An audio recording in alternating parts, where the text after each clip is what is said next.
सकाळ मेडिसिनने सुरू झाली आणि दिवस हॉस्पिटलमध्ये संपला. का ते सांगते. माझी सकाळ नेहमीसारखीच सुरू झाली. आधी पाणी भरून घेतलं आणि मेडिसिन घेतलं, टिफिन बनवला घेतला आणि त्यानंतर लॉगिन केलं.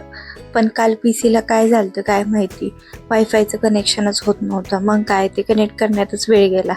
आणि वर्क फ्रॉम हे असंच असतं, निम्म लक्ष ऑफिसच्या कामात आणि निम्म लक्ष घरात. ऑफिसचं काम चालू असताना मध्येच कपडे सुकत टाकायला बाहेर गेले आणि घर आणि काम दोन्ही माझं एकत्र असं चालू असतं.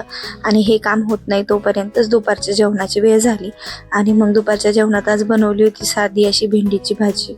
भेंडी मस्त छान बारीक कापून घेतली आणि तिला साधा असाच तडका दिला, जिरे आणि ह्याचा आपला हिरवी मिरचीचा. कढईमध्ये तेल टाकलं आणि जिरे टाकले. जिरे तडतडायला लागले की त्यात हिरवी मिरची टाकली आणि थोडीशी हळद टाकली आणि त्यात घातली मग कापलेली भेंडी आणि वरतून मीठ टाकलं आणि त्याला थोड्या वेळ छान परतून दिलं.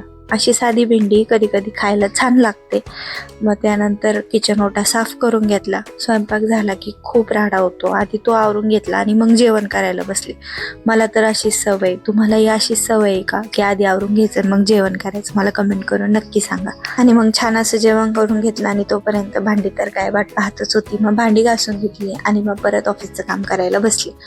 आणि आजचं चहाही काम करतच झालं माझा. आजचा पूर्ण दिवस बिझी गेला. तुमच्याही दिवसात असं होतं का? सगळं मॅनेज करताना स्वतःसाठी काही वेळच उरत नाही, बरोबर ना?